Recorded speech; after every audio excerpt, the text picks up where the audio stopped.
ದೆಹಲಿಯಲ್ಲಿ ಇತ್ತೀಚೆಗೆ ನಡೆದಿದ್ದಂಥ ಚುನಾವಣೆ ಬೇರೆ ಬೇರೆ ರಾಜ್ಯಗಳ ರಾಜಕೀಯ ಲೆಕ್ಕಾಚಾರವನ್ನೇ ಬದಲು ಮಾಡಿಬಿಟ್ಟಿದೆ. ದೆಹಲಿಯ ರಿಸಲ್ಟ್ ಎಫೆಕ್ಟ್ನಿಂದ ಸದ್ಯಕ್ಕೆ ಕೈ ಹೈಕಮಾಂಡ್ಗೂ ಕೂಡ ಟೆನ್ಷನ್ ಎದುರಾಗಿದೆ. ಕಾಂಗ್ರೆಸ್ ಹೈಕಮಾಂಡ್ ಬೇರೆ ಬೇರೆ ರಾಜ್ಯಗಳಲ್ಲಿ ಅಧಿಕಾರದಲ್ಲಿರುವ ರಾಜ್ಯಗಳಲ್ಲಿ ಏನಾದರೂ ಬದಲಾವಣೆ ಮಾಡಬೇಕು ಅಂತ ಅನ್ಕೊಂಡಿದ್ದಿದ್ರೆ ದೆಹಲಿಯ ರಿಸಲ್ಟ್ ಅದೆಲ್ಲದಕ್ಕೂ ವ್ಯತಿರಿಕ್ತ ಪರಿಣಾಮ ಬೀರಿದೆ. ಹೈಕಮಾಂಡ್ನ ಸಂದೇಶ ಏನು ಬಂತು, ಏನು ಪ್ಲಾನು? ಪವರ್ ಟಿವಿಯಲ್ಲಿ ಕಾಂಗ್ರೆಸ್ನ ಇನ್ಸೈಡ್ ಸ್ಟೋರಿಯನ್ನು ನಿಮ್ಮ ಮುಂದೆ ಇಡ್ತಾ ಇದ್ದೀವಿ. ಸದ್ಯಕ್ಕೆ ಈ ಕ್ಷಣಕ್ಕೆ ರಿಸ್ಕ್ ತೆಗೆದುಕೊಳ್ಳೋದು ಬೇಡ. ದೆಹಲಿ ಎಲೆಕ್ಷನ್ ಅಲ್ಲಿ ಶೂನ್ಯ ಸಾಧನೆ ಮಾಡಿದ್ದೀವಿ, ಏನಾದರೂ ಹೆಚ್ಚು ಕಮ್ಮಿ ಆದರೆ ರಾಜ್ಯವನ್ನ ಕಳೆದುಕೋಬೇಕಾಗತ್ತಲ್ಲ ಅನ್ನುವ ಚಿಂತೆ ಈಗ ಹೈಕಮಾಂಡ್ ವರಿಷ್ಠರನ್ನ ಕಾಡ್ತಾ ಇದೆ. ದೆಹಲಿ ಚುನಾವಣೆಯಲ್ಲಿ ಕಾಂಗ್ರೆಸ್ನ ಅತಿ ಕನಿಷ್ಠ ಸಾಧನೆಯನ್ನು ನೋಡಿ ಈಗ ರಿಸ್ಕ್ ಬೇಡ.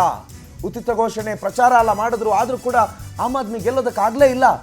ರಾಜ್ಯ ಕಾಂಗ್ರೆಸ್ ಮೇಲೂ ಇದು ಗಣನೀಯವಾಗಿ ಪರಿಣಾಮ ಬೀರಬಹುದು. ಕಾಂಗ್ರೆಸ್ಗೆ ದೇಶದಲ್ಲಿ ಪೂರಕ ವಾತಾವರಣ ಇಲ್ಲ, ಹಾಗಾಗಿ ಸಿದ್ದು ಕುರ್ಚಿಗೆ ಕೈ ಹಾಕೋ ಲಕ್ಷಣಗಳು ಸದ್ಯಕ್ಕೆ ಕಡಿಮೆ. ರಾಜ್ಯದಲ್ಲಿ ಬದಲಾವಣೆ ತಂದ್ರೆ ಮತ್ತಷ್ಟು ಎಡವಟ್ಟಾಗುತ್ತೆ. ಹೀಗಾಗಿ ದೆಹಲಿ ಫಲಿತಾಂಶ ಬಳಿಕವೂ ಕೂಡ ಸಿಎಂ ಕುರ್ಚಿ ಬಹಳ ಸೇಫ್ ಆಗಿ ಉಳಿತಾ ಇದೆ. ಮೊದಲಿಗೆ ಫ್ರೀ ಗ್ಯಾರಂಟಿಗಳು ಅದು ಇದು ಅಂತೆಲ್ಲ ಬಂದಿದ್ದು, ಗ್ಯಾರಂಟಿಗಳ ಹೆಸರನ್ನು ಇಂಟ್ರೊಡ್ಯೂಸ್ ಮಾಡಿದ್ದು ಕಾಂಗ್ರೆಸ್ ಆದರೂ ಕೂಡ ಗ್ಯಾರಂಟಿಗಳ ಸ್ವರೂಪ ಇಂಟ್ರೊಡ್ಯೂಸ್ ಆಗಿದ್ದು ಆಮ್ ಆದ್ಮಿಯಿಂದ.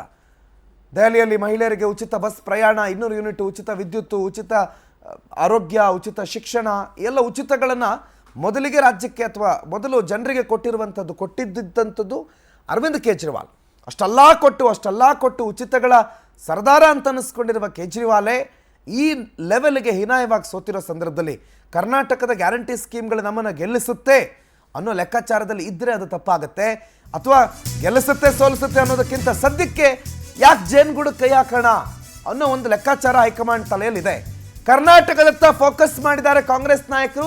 ದೆಹಲಿ ಚುನಾವಣೆಯಿಂದ ಕಂಗೆಟ್ಟು ಕರ್ನಾಟಕದಲ್ಲಿ ಸುಭದ್ರ ಸರ್ಕಾರವನ್ನು ಮುನ್ನಡೆಸಬೇಕು ಅನ್ನೋ ನಿರ್ಧಾರಕ್ಕೆ ಬಂದಿದ್ದಾರೆ. ಸದ್ಯಕ್ಕೆ ಯಾವುದೇ ಬದಲಾವಣೆ ಬೇಡ, ಬದಲಾವಣೆ ಮುಂದಾಗಿ ಕೈ ಸುಟ್ಕೊಳ್ಳೋದು ಬೇಡ, ಯಥಾಸ್ಥಿತಿಯನ್ನೇ ಮುಂದುವರಿಸೋಣ ಅಂತ ಕಾಂಗ್ರೆಸ್ ಸದ್ಯಕ್ಕೆ ದೃಢ ನಿರ್ಧಾರವೊಂದನ್ನು ಕೈಗೊಂಡಿದೆ. ಸಿಎಂ ಡಿಸಿಎಂ ಬೆನ್ನಿಗೆ ನಿಲ್ಲೋದಕ್ಕೆ ಹೈಕಮಾಂಡ್ ಮನಸ್ಸು ಮಾಡಿದೆ. ಕರ್ನಾಟಕದಿಂದಲೇ ಉಳಿದ ರಾಜ್ಯಗಳ ಕಡೆಗೆ ಫೋಕಸ್ ಕೊಡೋದಕ್ಕೆ ಕಾಂಗ್ರೆಸ್ ಪ್ಲಾನ್ ಮಾಡಿಕೊಂಡಿದೆ. ಮುಂದಿನ ದಿನಗಳಲ್ಲಿ ಕಾಂಗ್ರೆಸ್ ಬಲವರ್ಧನೆ ಆಗಬೇಕು, ಸಿಎಂ ಸಿದ್ದರಾಮಯ್ಯನವ್ರಿಗೆ ಮತ್ತಷ್ಟು ಶಕ್ತಿ ತುಂಬಬೇಕು ಅಂತ ಈ ನಡೆ ಕೈಗೊಂಡಂಗೆ ಕಾಣ್ತಾ ಇದೆ. ಕರ್ನಾಟಕ ಇದೆಯಲ್ಲ, ಕಾಂಗ್ರೆಸ್ ಪಾಲಿಗೆ ಒಂದು ರೀತಿ ಅಕ್ಷಯ ಪಾತ್ರ ಇದ್ದಂಗೆ. ಇಡೀ ರಾಜ್ಯದಲ್ಲಿ, ಇಡೀ ದೇಶದಲ್ಲೇ ಕಾಂಗ್ರೆಸ್ ಸೋತು ಸುಣ್ಣ ಆಗಿದ್ದ ಸಂದರ್ಭದಲ್ಲಿ ಕಾಂಗ್ರೆಸ್ಗೆ ಒಂದು ಉಸಿರಾಡೋ ಗಾಳಿ ಇದೆ ಅಂತ ತೋರಿಸ್ಕೊಟ್ಟಿದ್ದು ಕರ್ನಾಟಕ. ಇಡೀ ದೇಶದಲ್ಲಿ ಕಾಂಗ್ರೆಸ್ಗೆ ಮನ್ನಣೆಯೇ ಇಲ್ದಿದ್ದಾಗ ಬಹುಮತದಿಂದ ಅಧಿಕಾರ ಕೊಟ್ಟಿದ್ದು ಕರ್ನಾಟಕ. ಹಾಗಾಗಿ ಕರ್ನಾಟಕವನ್ನೇ ಕೇಂದ್ರೀಕರಿಸಿಕೊಂಡು ಬೇರೆ ಬೇರೆ ರಾಜ್ಯಗಳನ್ನು ಪಾಯಿಂಟ್ ಮಾಡಬೇಕು ಅಂತ. ಆದರೆ DCM DK ಶಿವಕುಮಾರ್ ಪಾಪ ಕುಂಭಮೇಳದಲ್ಲಿ ಮುಳುಗು ಬಂದರು. ಅವ್ರದ್ದೇ ಪಕ್ಷದವ್ರು ಹೇಳೋ ಹಾಗೆ ಪಾಪ ಏನು ಹೋಗಲ್ಲ. ಹಾಗಾಗಿ ಮುಖ್ಯಮಂತ್ರಿ ಸ್ಥಾನನೂ ಅವ್ರಿಗೇನು ಸಿಕ್ಕಿಲ್ಲ. ಸದ್ಯಕ್ಕೆ ರಿಸ್ಕ್ ತಗೊಳ್ಳೋದು ಬೇಡ ಅಂತಿರುವ ಹೈಕಮಾಂಡ್ನ ನಿರ್ಧಾರ DK ಶಿವಕುಮಾರ್ ಅವರಿಗೆ ತಾತ್ಕಾಲಿಕವಾಗಿ ಒಂದು ರೀತಿ ಹಿನ್ನಡೆ ಅಂತ ಕಾಣ್ತಾ ಇದೆ. ಸಿದ್ದರಾಮಯ್ಯನವರ ಕುರ್ಚಿ ಅದು ಅಬಾಧಿತ.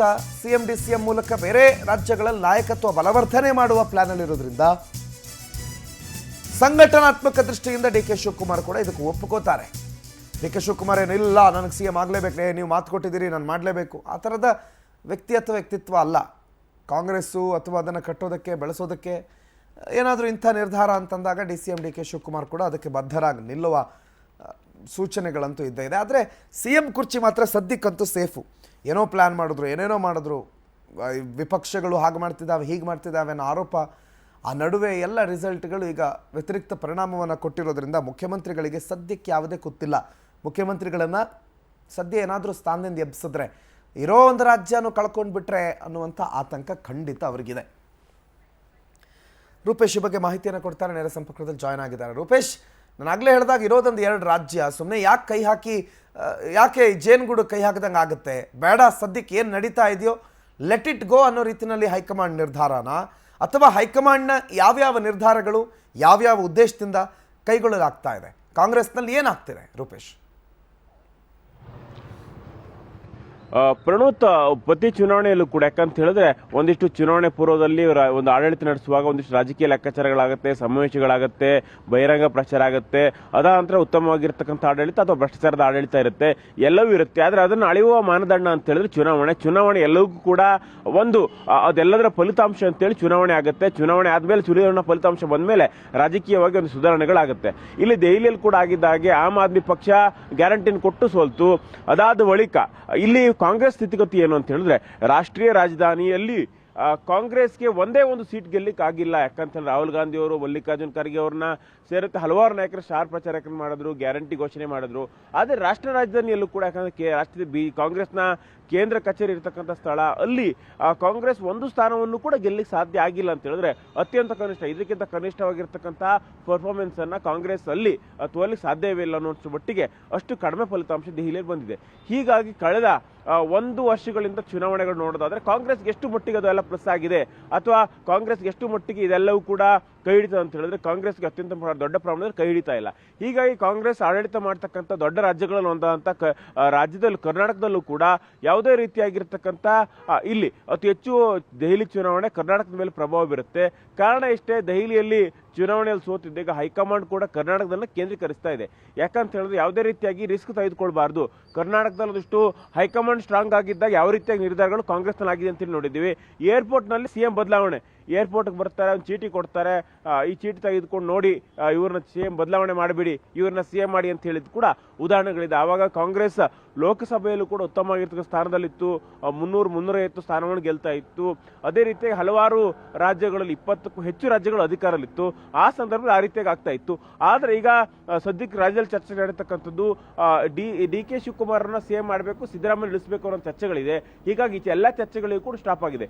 ಕೇವಲ ಈ ಚರ್ಚೆ ಮಾತ್ರ ಅಲ್ಲ, ಸಿಎಂ ಬದಲಾವಣೆ ಸಿದ್ದರಾಮಯ್ಯ ಸೇಫ್ ಅಂತೇಳಿ ಮಾತ್ರ ಅಲ್ಲ, ಡಿ ಕೆ ಶಿವಕುಮಾರ್ ಕೂಡ ಸೇಫ್. ಯಾಕಂತ ಹೇಳಿದ್ರೆ ಕೆಪಿಸಿಸಿ ಅಧ್ಯಕ್ಷರಾಗಿ ಅವರೇ ಕೂಡ ಕೆಲವು ದಿನಗಳ ಕಾಲ ಅಥವಾ ವರ್ಷಗಳ ಕಾಲ ಮುಂದುವರಿಯುವಂತ ವಾತಾವರಣ ಕಂಡು ಬರ್ತಾ ಇದೆ.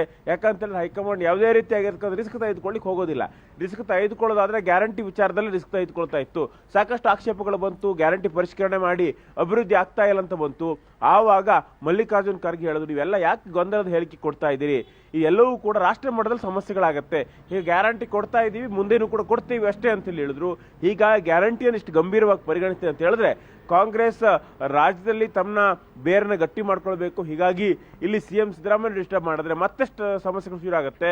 ಯಾಕಂತ ಹೇಳಿದ್ರೆ ರೇಸ್ನಲ್ಲಿ ಇರ್ತಕ್ಕಂಥವ್ರು ಡಿ ಕೆ ಶಿವಕುಮಾರ್ ಅಂತ ಹೇಳಿದ್ರೆ ಸಿದ್ದರಾಮಯ್ಯ ಮನವೊಲಿಸಿ ಮಾಡ್ಬೋದು, ಆದ್ರೆ ಸಿದ್ದು ಆಪ್ತರನ್ನ ಮನವೊಲಿಸೋದು ಕಷ್ಟ. ಸಾಕಷ್ಟು ಜನ, ಪರಮೇಶ್ವರ್ ಅವರು, ಜಾರಕಿಹೊಳಿ ಸೇರಿದಂತೆ ಹಲವಾರು ಜನ ರೇಸ್ನಲ್ಲಿದ್ದಾರೆ. ಹೀಗಾಗಿ ಎಲ್ಲರನ್ನೂ ಕೂಡ ಕನ್ವಿನ್ಸ್ ಮಾಡೋದು ಕಷ್ಟ. ಹೀಗಾಗಿ ಹೈಕಮಾಂಡ್ ಕೂಡ ಸಂಕಷ್ಟ ಇರೋದ್ರಿಂದ ಸದ್ಯ ಮಟ್ಟಿಗೆ ಸಿದ್ದರಾಮಯ್ಯ ಅವರು ಸೇಫ್ ಅಂತಲೇ ಹೇಳಬಹುದು. ಪ್ರಣೋತ್, ಥ್ಯಾಂಕ್ ಯು ರೂಪೇಶ್ ಮಾಹಿತಿಗೆ.